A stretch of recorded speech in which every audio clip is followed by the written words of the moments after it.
Hey everyone, this is Randy with SCM Jobs, Jack Quinn Solutions, Supply Chain Management Training, CPSM Training, all the different brands that we represent out there. And today we're going to be focusing on transitioning out of the service, working with a career coach or a performance coach, I should say, who's going to help us understand how to transition out effectively. So JC, if you don't mind, just kind of introduce yourself, give us your background, and tell us what got you to where you are today. Hi, thanks for having me. So my name is JC Target. I'm a licensed counseling therapist in Canada, and I also do peak performance coaching. So it's been a really cool and fun marriage of similar but different fields. And my background is I grew up in a town really close to a military base and had family members in the military, but that actually doesn't have anything to do with how I got involved in working with veterans. When I was doing my master's degree in counseling psychology, I ended up working with this absolutely amazing company doing neurofeedback treatments for veterans who are experiencing various types of chronic pain, PTSD, and other challenges that neurofeedback can address. And I just I gained a love for the people that I was working with. And as I finished my master's degree and started doing my counseling practice, because of the relationships that I had built in that community, my entire practice very quickly became about 80% veteran based, with working with about 20% civilians. And I did that for a year and a half before starting to transition a little bit into peak performance coaching. So with the peak performance coaching, what I often focus on is business owners, entrepreneurs, solopreneurs. But as you and I have talked about in the past, the performance coaching meshes so well in working with veterans because part of the nature of being in the military is high performance focus, right? And one of the reasons that I think I was really successful in building the relationships in a counseling capacity that I did with veterans is the soft approach to counseling is not always going to be the most effective for people who have spent their whole careers in a very driven, male dominated field. So having the background that I did in goal setting in combination with my obsession with neurology and the nervous system and how that impacts stress levels and performance levels, it kind of allowed me to bring everything together and help people not just look at mental health problems that they were trying to fix or avoid or whatever, but actually focus on what do you want to achieve? What would success look like for you? And how can we train your body to accept this new form of success in the civilian world in a way that's still meaningful and aligns with your values? Interesting. So a couple things. One, what is neurofeedback? You mentioned that in the beginning. It's like, so what's that all about? Just so for us laymen who don't understand neurofeedback, Yeah. tell us more. Yeah, there's different kinds of neurofeedback, but essentially what it is it's working with the brainwaves and acknowledging and noticing which brainwaves and which patterns are working as they should be and which ones are working out of sync. And then using different forms of technology, we help retrain the brain so that it's getting the right brainwaves in the right amount in the correct parts of the brain. So, Okay. and a quick example of that makes sense to a lot of people is sleep. Delta brainwave is what helps us sleep, what makes us sleep. If you do a scan on someone's brain and it shows that they have low levels of delta, you can pretty conclusively say this person has issues with sleep. Okay. If you can then teach the brain to produce more delta, they're going to sleep better. So does it require high tech to do this type of therapy? I don't want to use the word therapy, but because we're going to go a different direction, but I just want to kind of get this background. Neurofeedback produces brain waves. Based on the brain waves that we see or don't see, we do different things to then try to calibrate the brain back to where it should be. Is that Mhm. kind of the correct way? Absolutely. Yeah. Okay. And it can be done with really high tech products. It can also be Mhm. done on your own. The Okay. beauty of the high tech products is you don't really have to do anything. Clients But can sit there. in the high tech taught us what to look for, Yes. so we don't need the high tech, right? Yeah. So that high tech was good, but it's not required to do the types of changes we want to do when we want high performance. And I really Exactly. liked how you said that. Go ahead. Yeah. So one of the things that I do is teach people the tools to start adjusting, understanding, and creating more of what they want in their brain and their Right. nervous system, without necessarily needing the technology to do it for them. Fair enough. Fair enough. And then what the other thing is, I thought when you talked earlier about mental health, but then I heard you slightly change that to mental health problems was what you said earlier, but then you said mental health solutions, and I like that much, much better because I think that's really where people need to shift.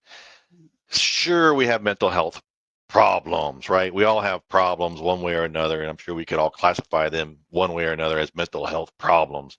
But instead, from high performance, military, very focused, task focused, very mission focused, shifting to like, okay, yeah, we want a different outcome than what we're getting right now. Mhm. So based on that new outcome, we have to shift our thinking to think differently so we can get a different solution. Is that right? That's exactly it. I Okay. I am a firm believer that we look at what's wrong. This is not false positivity. What's going on that you don't like and what's not working for you. You have to acknowledge that as a first step. However, where a lot of people get stuck is they then focus on the problem so much that it becomes really all encompassing and sort of overwhelms every part of their life. So we identify the problem. What's not working for you? What do you not like about how you're feeling or what your life looks like? What would it look like if that was fixed? All right, let's get you there. Let's set our eyes on the targets that you actually want to be hitting instead of looking behind you, trying to avoid something that's chasing you. Right. So it's easy for us to identify what's not working and what we don't like, right? We can say, yep, Mhm. I don't like strawberry milk. I like chocolate milk, right? That kind of, it's easy to grab that, what we don't like and what's not working. But the hard part is for us to shift and to really identify what we do want. What Mhm. is the situation or the world that we want to live in versus the world we're currently living in, which brings us to kind of the defining what high performance is when someone's shifting from the military into the civilian world. So we can stay on that mission focused mentality, use the tools we gain from 3, 4, 10, 20, 30 years in the service of mission focused, use that same mindset and turn it into high performance transition into the civilian world. So let's talk about that a little bit. What is high performance? Why do we define that? And what do we need to do with it? Yeah. So I would say that high performance is it, it's going to be different for every person, but in general, what it is the ability to attain your goals, and not just attain, but to excel at your goals or your mission Yeah. or your vision.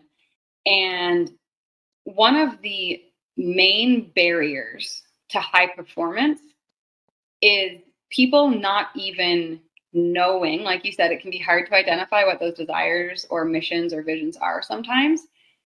The number one barrier to that is people not even recognizing that certain options exist.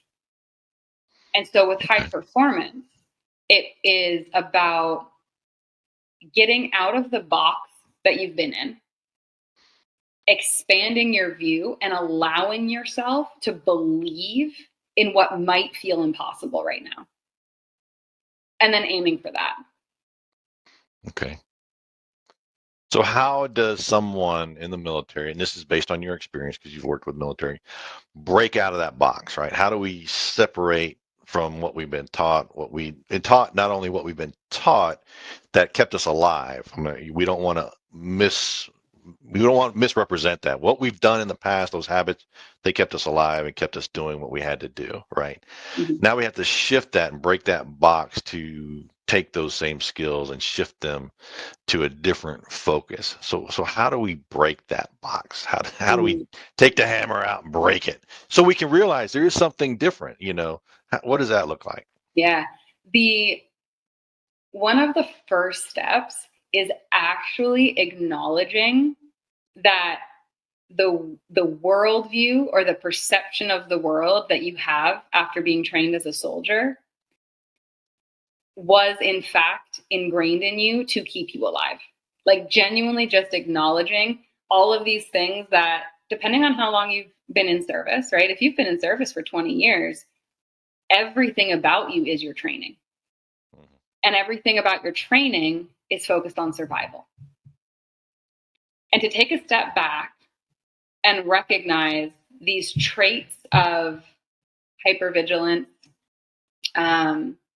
extreme focus, and certain judgments about the world, its safety, or how people are. This is a big one that comes up when working with veterans. Those were designed to keep you alive.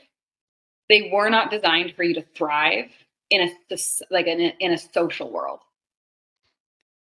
So one thing that is very necessary in a soldier is to have a sense of separation from people as a whole. So there tends to be a lot of othering that occurs. The army is your family, right? The military is your family. Your unit is your family. However that is, depending on which realm you've been in, right? And everyone else is not. So that training was so necessary. And I think this is one of the things that doesn't get talked about enough. That mentality, that training in service is necessary, or you will die or have a much higher chance of it. So it's not about shame. It's not about judgment. It's not about being wrong for having that mindset and that way of thinking. It's just about recognizing that that way of thinking comes about from training, not from what's going to help you thrive in social interactions in the civilian world, or even in relationship to your family or to your friends.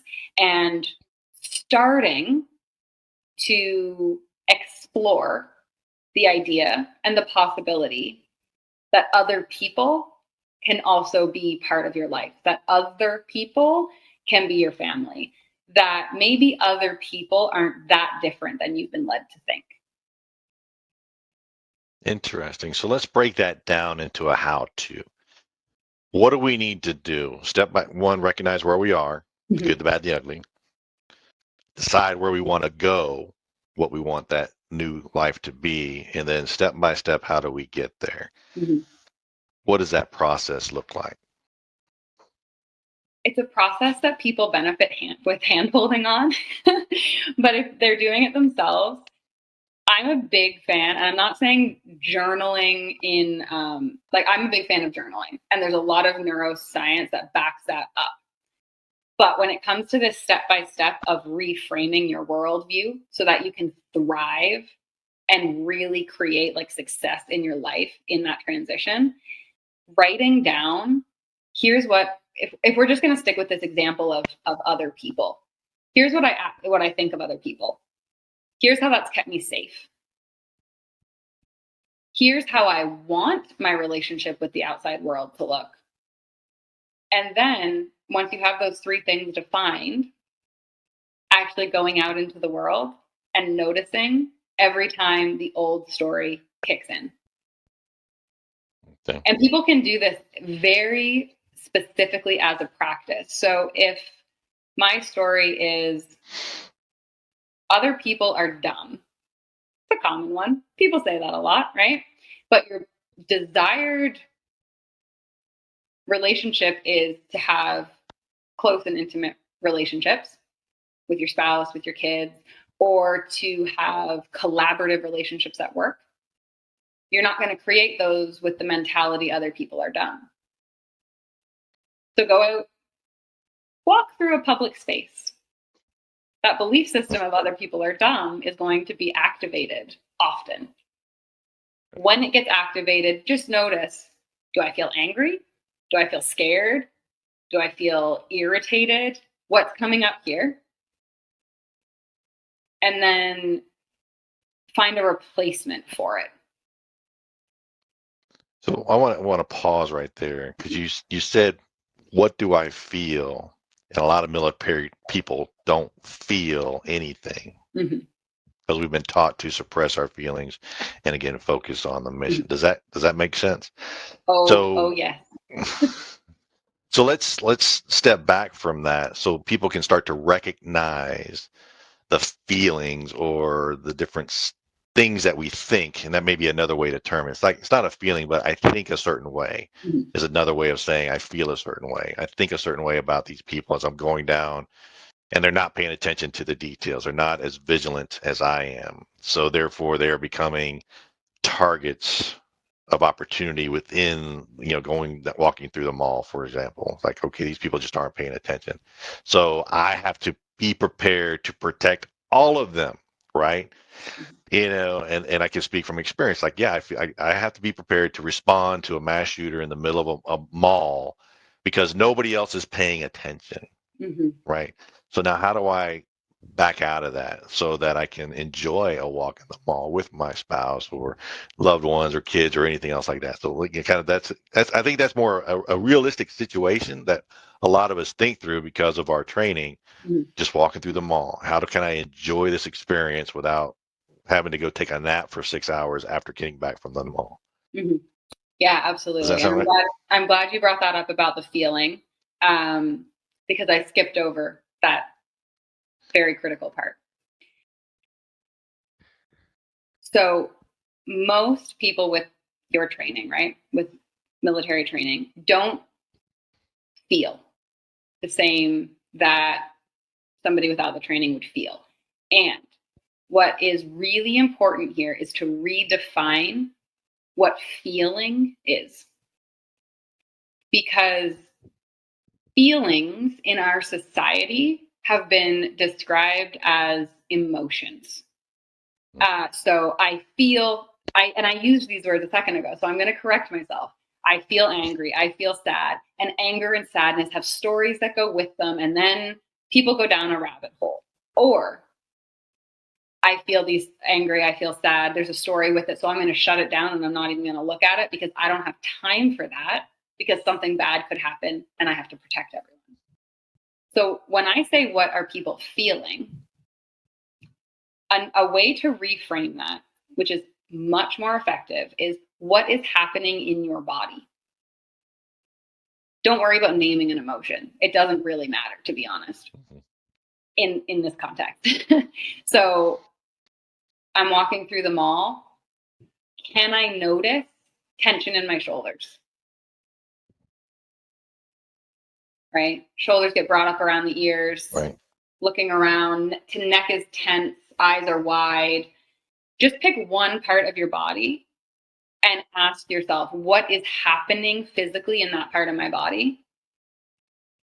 And you'll know immediately, is that feeling contributing to stress or reducing stress? If you check in, and I would say at the very beginning of this process, don't get complicated.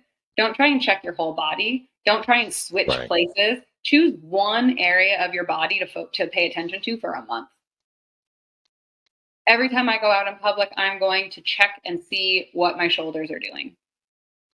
Every time you notice that they're tense and up against your ears and you're just holding everything in yourself, relax them for 2 seconds. Right. What happens here is that over time, this is not an immediate process. Over time, your body begins to learn that relaxing won't get anyone hurt.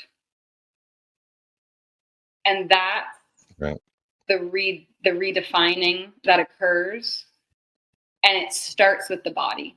So when we talk about what you're feeling, it's about teaching the body, which is so conditioned to be on high alert for good reason, right? that the good reason for being on high alert doesn't exist here. So for this moment, for this experience, for this walk through the park, I'm going to relax my shoulders. And that's, I think, for our audience who, something really simple is, the shoulders is a very good one. A lot of times when you're walking through the mall or walking in a situation, you can feel it. I mean, right? Mm-hmm. If you need to confirm, just put your hand here. If you're walking through the mall and you'll start to feel you're coming up. And what you're doing, you're getting ready, right? Mm-hmm. You're getting ready for something. And perfect that, hey, it's okay. Consciously relax. Yes, I survived those 2 seconds. I can go back to Exactly. where I'm comfortable. And it's okay. And then I'm back there, and then we relax for another 2 seconds. And slowly over time, which I thought was a very important point that people need to note, this takes time. This is not an immediate, it's not a quick fix. It's going to take time. One, recognizing the states you're in, the emotions, the feelings, the things that you're experiencing. Once you recognize what's going on there, then consciously shifting to something different where it is, with the ultimate focus of what you want, which is to be able to relax with people around you. Is that right? Absolutely. And Okay. I won't go really, I won't nerd out on it, but there is so much research backing up what tension does to the mind. And if your mind is following your body, which means your body is stressed out and your mind follows it, you can get your mind to follow your body into being relaxed.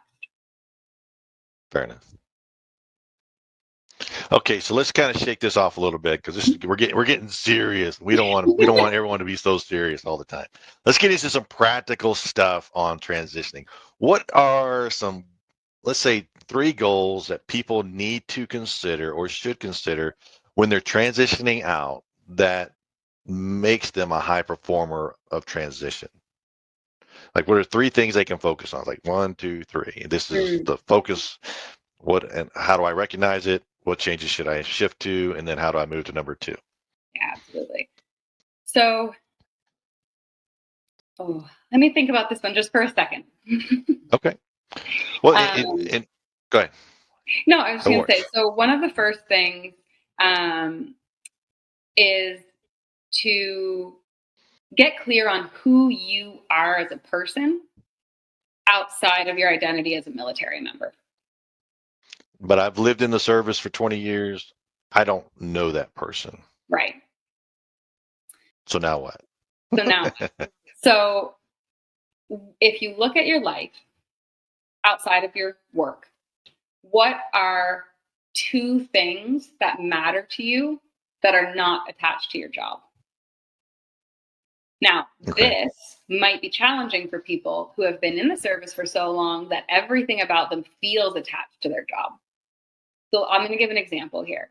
An example of that could be my children and my physical health. A lot of members would attach physical health as being something that's related to the job. Right. But it doesn't have to be. Okay. So if you're sitting there like, well, everything about me is attached to the job, valid question, valid point.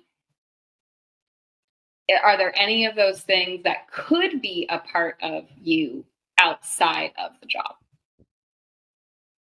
Maybe you have a love for, maybe you trained dogs. Maybe that was what you did as part of your career. So it feels like training dogs is job related. But would you still love that if it wasn't being done in the service? And just starting to notice, like, hey, these are the things that I did that I loved, and I just love those things. These are I can take these with me, versus things that were done out of habit or requirement.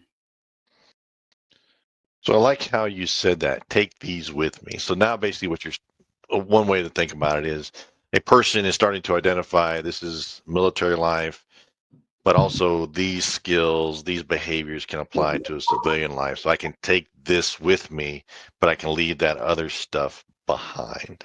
Is that Exactly. Yeah. okay? And I think, speaking of what you said a minute ago about let's shake it off and not get too heavy, like this can be fun.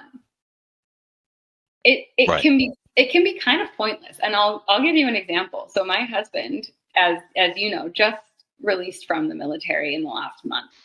And as he was in the process of transitioning, the beauty of having a partner as a therapist, like, what should I start doing? And I was like, I don't know, practice growing a personality. And Wow. he was Nice like, one. what does that even mean? I was like, figure it out. And then he said, I always wanted to learn how to play saxophone. Is that dumb?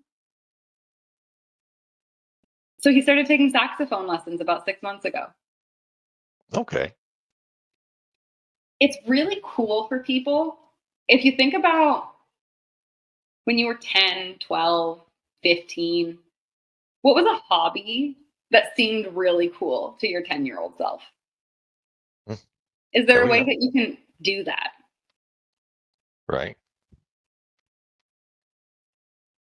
Are you asking me? Great. No, no, it's a rhetorical question, but it's a great question to get the thoughts rolling in Mhm. terms of who might I be outside of the Right. role? Who could I have been had I not gone in the military? Yeah. And one thing I was thinking when you were saying that is, and you asked me if this is practical, would it be worthwhile for somebody to grab a movie character or a book character and model that character? Say, I want to be a successful businessman. I want to be a successful hunter or fisherman, or as you mentioned, a saxophone player, then reading about a biography of somebody who was a successful saxophone player and saying, okay, this guy did this. I need to start doing this, and start to model that person. Now you have an instruction book. I don't know. This is the Yeah. kind of guy I want to be. Is that practical? It's so funny you say that. 3 days ago, I was reading a book that talked about that specific thing. And what the book was saying was notice when you're reading a book, when you're watching a movie, notice the characters that you feel drawn towards because there's something about them that's already in Okay. you that you could grow. Yeah. So I actually think that's a fantastic model of what to do. I want I like that. whatever. Watch the movie Daddy Daycare and you really you love that the guys get to stay home with their kids. Like what do Right. you have to do to do that, right? Um Yeah. yeah, because that that's part of your personality getting drawn out of you by an external source. I like this because a lot of us when we're in the service, what do we do when we're not doing the job, right? Well, no matter what that job is, we're watching movies. We're watching movies and seeing characters. We're laughing. We're having fun. We're feeling intense. So we can find a movie character somewhere, an actor that we really, really like, right? A lot of us went in the service because of Arnold Schwarzenegger or Arnold, and Sylvester Stallone because of the military characters we saw. We're like, oh, we want to be that. But if we also think about those two actors, they've done opposite characters. So if we want to maintain that congruency or alignment with those characters that motivated us to join the service, we can start to look at those guys and what characters did they play Mhm. as they started to get older in their life. And I think this is a very practical strategy that people can grab and relate to. It's like, okay, good. Now I've got something I can look at because I can tell, from people I've talked to, books I've read, this sounds like and forgive me, I know you're a therapist, mumbo jumbo, right? It's like, oh, okay, here we go again, going into the wizard. We're going to talk about all this stuff. Like, but tell me, what can I do, really? What can I grab onto that I can see and model successful behavior? We talk about that in the business world a lot, right? Mhm. Find a successful business model that business, and add your own twist to it, Yeah. right? So, And same thing adding we your can own do twist here. to it is critical. That's actually one thing I'd like to comment on for people is, yeah, use those characters as inspiration. I think that's brilliant. because I think that absolutely gives you a roadmap to something that you care about. Even if you don't know why you care about it, it pulls out something in you. But never forget to make it your own somehow. And that might look, it can look really light and fluffy. It might be, oh, this business character always has a rum and coke at the end of the day. I don't know, this is like not a great example. I'm going to have a gin and tonic instead. Like something about it that differentiates you from the character that you're seeing, so that you're not just blindly following a path, but that you are actually making sure it's congruent with who you are as a person. Yeah, one movie popped up, Grown Ups, with Adam Sandler. He did Grown Ups 1 and 2.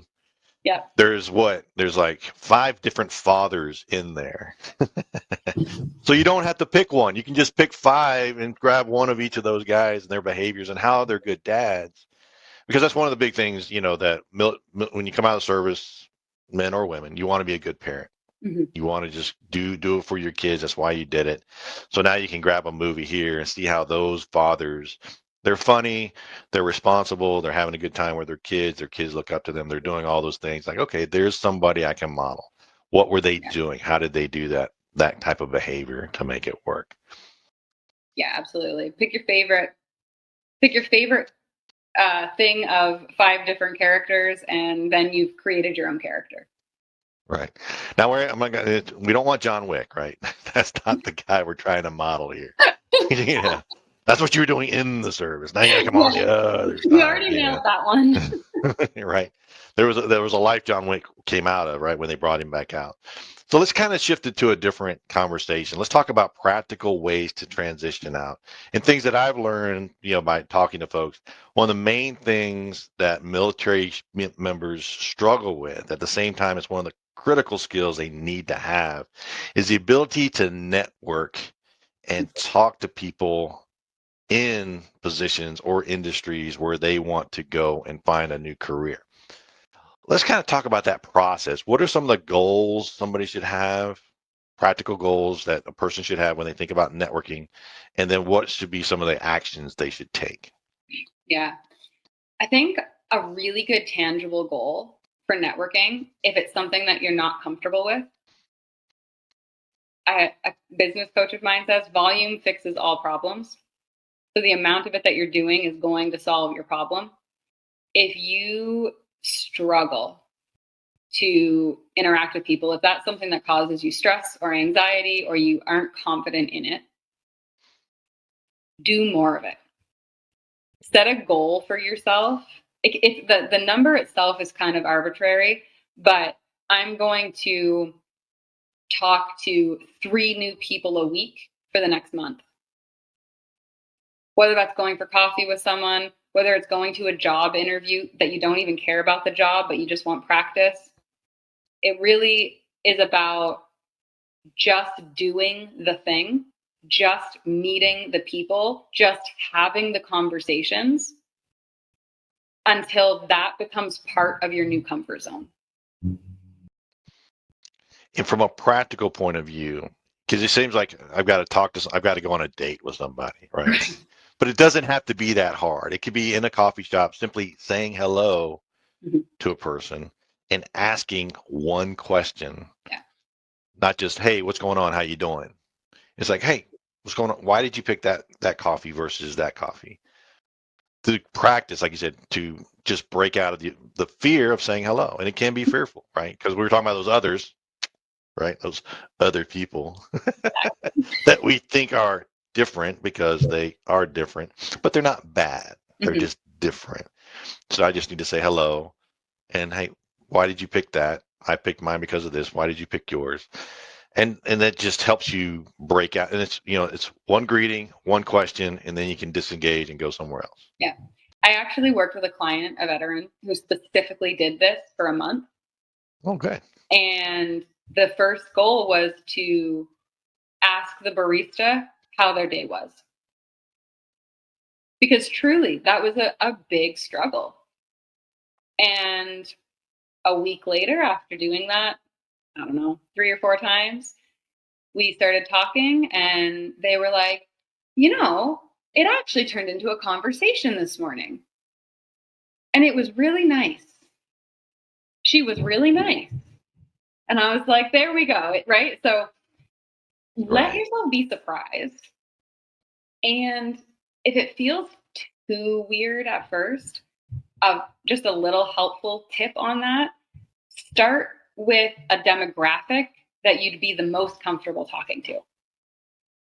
So if you are a woman in your 40s and it's easy for you to say hi to other women in their 40s, start with that and then expand from there, right? It's okay to start as close to your comfort zone as you can get and then start to grow it. I think it's a very important. Just be comfortable.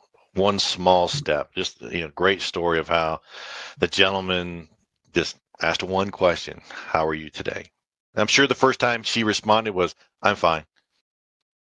But after the fifth time, she was probably like, "He's really interested in how I'm doing." And so she answered more. Right. And for him, it was the first time of asking, "How are you today?" Heart in throat, clammy hands. By the end of the week, it's, "How's your day going?" "Oh, yeah, mine's actually going really well. I'm going to go for a walk with the dog after this," or whatever. Right. And it's, "Hey, dude, that was your opening. You're supposed to invite yourself to walk the dog with him, right?" Exactly. All of these tips work for dating, folks. Right. Well, we got to start small wherever it works. But that was funny. That was really, that makes a lot of sense. So we take networking and, being a business person yourself, what are some of the benefits of networking? What am I learning when I start to network? What am I trying to do? I would say you're going to learn how surprising people are. It really breaks out of the preconceived ideas of this person is going to be this way, or someone who's like that is going to be like this. And when you allow yourself to practice opening up about, I don't mean opening up in emotions and, I'm not talking about crying on networking calls, but here's the things I care about. Here's the things I'm interested in. This is where I see the next 5 years of my life going. People really want to help other people.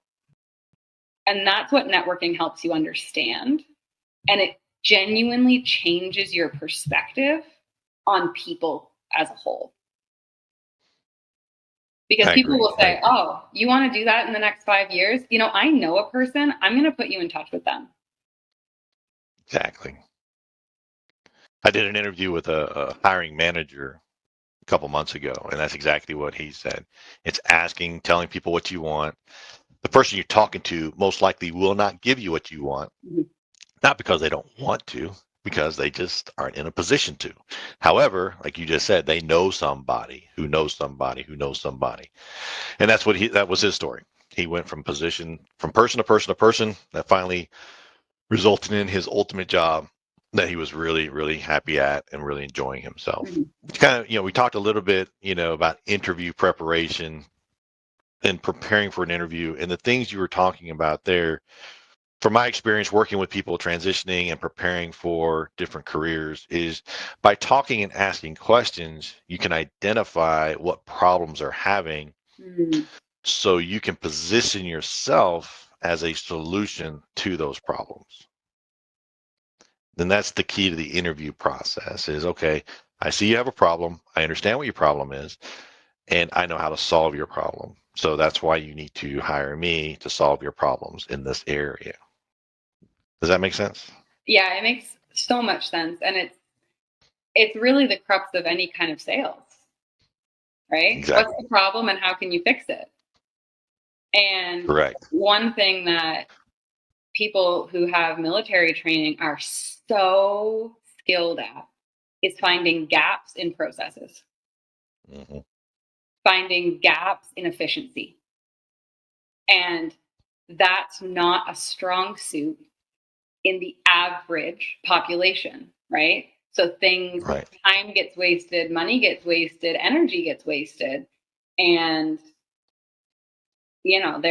there's such an opportunity to walk in and say, well, yeah, I see XYZ happening, and this is how I would immediately, right? There's an ability to discern the problem and solve it very quickly. Right. Effectively, immediately, and with a lot of aggression, assertion, which is where we need to back off a little bit and be more Right. communicating and those That's type of where things. relaxing the shoulders comes in. Relax. It's okay. Nobody's going to, nobody's going to get hurt here. That's what we're going to do. So let's get down to like a 90-day plan. Someone's getting out. They're starting to get out of their comfort zone. They've decided on their goals, what they want to, the life they want to have when they get out of the service. What's that 90-day plan need to look like? If we put it in, like, say, 30-day blocks, what's the first month, second month, third month? What should I focus on, and how should I measure success as I move through this 90 days? So that the networking thing that we talked about would be, I think, a really important goal to set for yourself in the first 30 days. Identifying some of the stuff we talked about earlier in terms of where do you want to go, right? What kind of career do you want to get into? And then set a goal for yourself of, I'm going to talk to 3 people a week about this goal that I have and see where they can take me. And also setting specific goals with other people in the workplace. So if you already have a job, getting really clear with the people you're working with in terms of what exactly do they want from you and how are you going to deliver it in the first 30 to 90 days in your job, so that you can have a conversation at the end of that 90 days and really check things off of, this is going well, this is going well, this isn't going well, how do we fix it?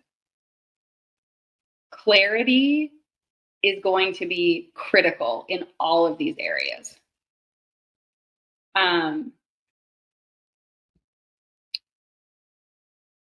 not just in one area, right? It's about having a wider perspective. So for yourself, what are your financial goals? Write them on paper. Check in with yourself. What are your relational goals, right? That would be the networking piece, the people that you're connecting with, the people you're getting to know. And what things do you want to do in terms of productivity? So task oriented. So task, relational, and financial. And having someone, whether it's a partner, like a spouse, a employer, close friend, who you share these with, and you check in with them every 30 days to make sure you're on track, and allow yourself to review if you're not on track and reset. So that means your accountability partner needs to be someone you trust and will also hold you accountable. Yes, both you ways. need someone who will be firm, who knows you well enough and who you know well enough to trust that if you're off track, they're going to say that to you in a way that you can receive it. Right. So identifying an accountability partner, and then going through your goals, task, relational, financial. But I guess relational and financial turn into the tasks that you need to do to achieve the thing, right? So knowing what your financial goal is. And your financial goal could be simply, I need to make enough money to cover my bills. Yeah, it doesn't have to be a big fancy financial goal, right? It could be, hey, right now I have $3,000 in savings, and if at the end of 90 days I haven't had to touch that, it's successful. Right. Right? Exactly. But that's great. I mean, that's a perfect goal that doesn't require monumental lift, other than you got to pay your bills, and $3,000 is what you need to maintain. So you dip into it, you got to put it back, you got to keep working it there. Relationships, networking, intimate relationships, family relationships, all these different things, and knowing what those look like. And I Mhm. think part of all this requires somebody to do the work to figure out what they want. And that's why I think talking earlier about the movies is like, well, I don't know what I want. I've been doing this for so long. It's like, well, try to be somebody you want to be, Mhm. right? You want to be a movie character or a character in a book, or it doesn't have to be a fictional character. It could be a real person.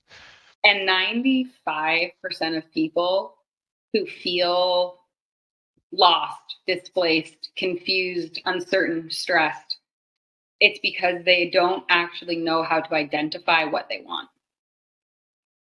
And being able to identify what you want, not what other people want from you, not what you think you're supposed to want, but what you actually want for your life.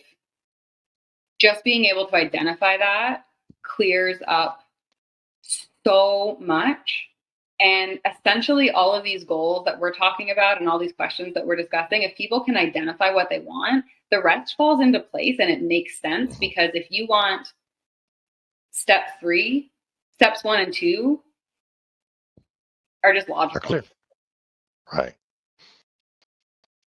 So when someone's going through this transition, we talked a little bit about doing it by ourselves or working with a coach or professional like yourself. What's the benefit of working with a coach and how is it helpful? First and foremost, you don't know what you don't know, right? Like for myself, I've been studying and practicing for over 10 years in the field of self-development and counseling. Counseling I've only been in for a few years, but the amount of effort that people in my field put into their education is going to save you decades of stress and wasted Mm-hmm. time and burnt relationships. Because you're going to be given information that you can immediately implement, that's been backed by science, that's been proven to work, that's been tried through people in your situation, right? Um, and I heard someone say the other day, it saves you the dumb tax. And I thought that was great. And what he was referring to the financial dumb tax of messing up your businesses, but it's the same thing in like, oh, okay, you could go and try and read 15 books on your own and hope one of them sticks. Or you can go talk to someone who's already read 30. They can give you the summary of them and you can decide which of those 30 you like. And that takes an hour instead of 2 years. And then from a value point of view, investing in a coach, it's really you just have to look at the value of your time. Do you want Yeah. Yeah. And the an value of your hour is time and this much versus how much this the quality of your quality of your time? time and the quality of your life. Because, Right. I mean, no one's going to argue that stress reduces your quality of life and your longevity. If you're really, really, really stressed, you're less likely to live long years. Right. If you're able to get in the transitionary period, which is a stressful period in and of itself, and you get to master your stress and your vision and your desire for your life in what could be one of the most stressful years of your life, but you use Mm-hmm. that year to absolutely master those parts of yourself, the next 10, 20, 30 years is going to look wildly different than if you spend 10 years just trying to survive from that stress and then you spend the next 10 years recovering from it. How does somebody find somebody like you? What are some resources they can tap into? What should they look for when they're talking to somebody? How should they develop this resource to help them when they're transitioning? So we're going to go back to the main thing of figure out what you want first. So it depends. It was great. Well, we were talking about what does someone need to do to find the right coach? Mm. What's the process they need to go through? What should they look for? How would they find this person? And you were starting to say you start with knowing what you want, and then you talked about no, that's what happened, but it's not what it froze up on us So, at that time. so understanding what you want, because there's a difference between going in for counseling or trauma focused therapy compared to working with a coach in any realm. And if you are someone who wants to dive into the history and dive into the background and dive into the emotions, going in the counseling direction is going to be better for you. If you're someone who wants to be solution focused, and there are solution focused therapists, but in general, coaching tends to be a little bit more focused on what's happening right now and where do you want to get to and how do we bridge that gap. Mm. Um, I would recommend, in terms of how to find the right person, really give yourself permission to interview people. Right. Reach out to a few different coaches or therapists, set up discovery calls. If people won't do a free discovery call with you, I wouldn't recommend working with them. Fair enough. Yeah. So, right? So, chat with people, have conversations, ex- ask them what their experience is specifically in terms of working with veterans, because it is different than working with civilians. It's very different, to be honest. And don't be afraid to shop around until you find someone that you like and that you feel like you can trust.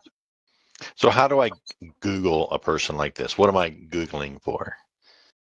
Life coach, career coach, transition coach. What if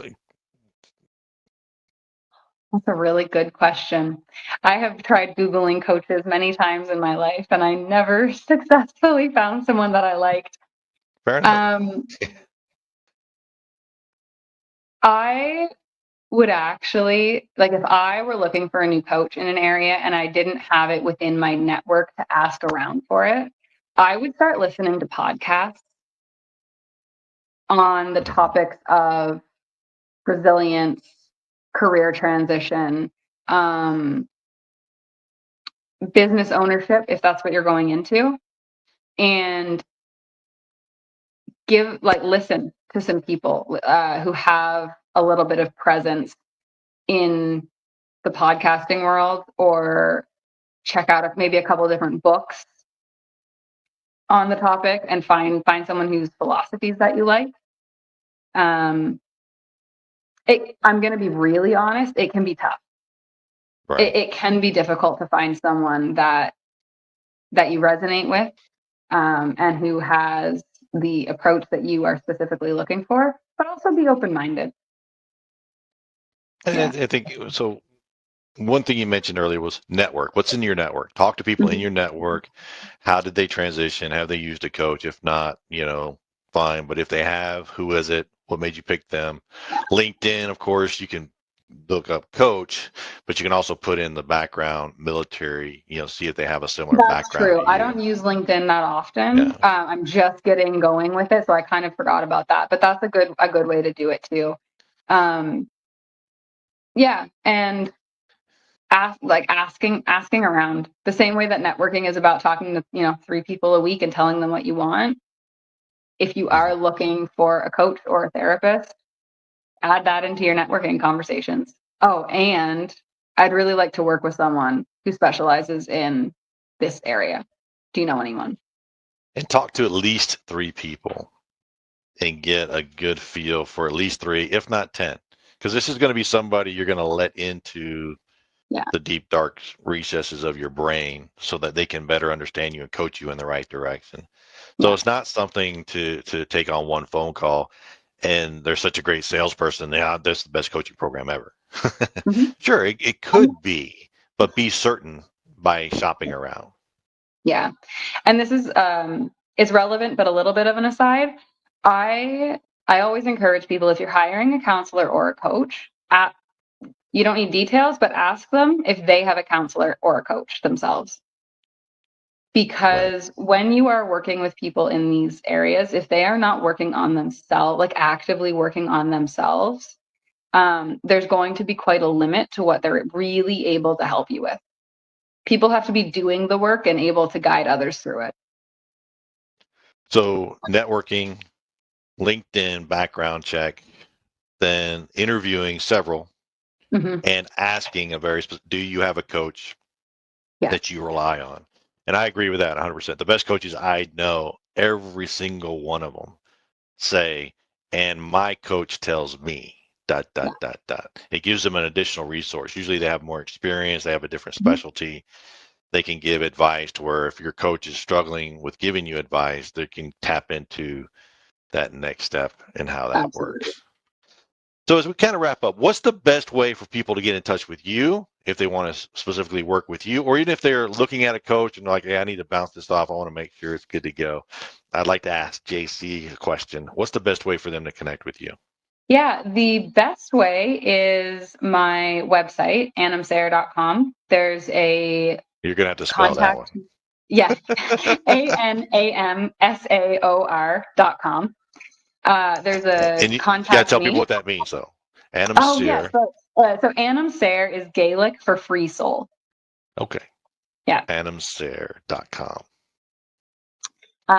Or my email, hello@anamsayer.com. I can send all of this to you, so it's in the show notes. Yeah, we'll put it in the description. Absolutely. Yeah, that's the quickest way to get a hold of me.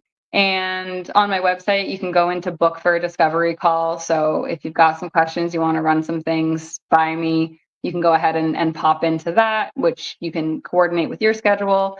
I'm pretty easy to get a hold of. Perfect. Perfect. That's Yeah. great.